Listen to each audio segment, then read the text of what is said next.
बहुत पहले की बात है, जब धरती नई थी और मनुष्य का दिल अभी सीख ही रहा था कि सही क्या है और गलत क्या। आदम और हवा के दो पुत्र थे, एक का नाम कैन, दूसरे का नाम हाबिल।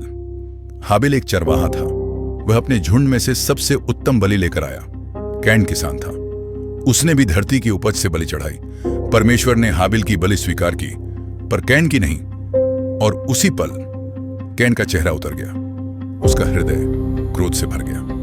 परमेश्वर ने उसे चेतावनी दी, कैन, पाप द्वार पर घात लगाए बैठा है, पर तू उस पर प्रभुत्व कर सकता है। लेकिन कैन ने उस आवाज को अनसुना कर दिया।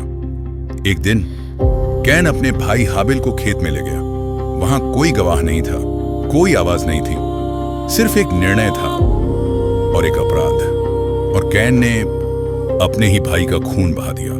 धरती ने पहली बार मानव रक्त को पिया। फिर परमेश्वर ने कैन को पुकारा, कैन, तेरा भाई हाबिल कहां है?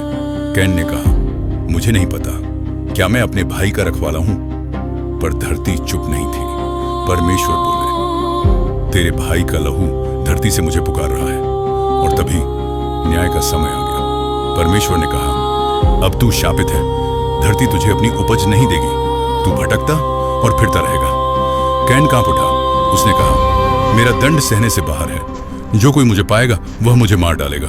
तब भी परमेश्वर ने दया दिखाई। उन्होंने कैन पर एक चिन्ह लगा दिया और कहा, जो कोई कैन को मारेगा उससे 7 गुना बदला लिया जाएगा।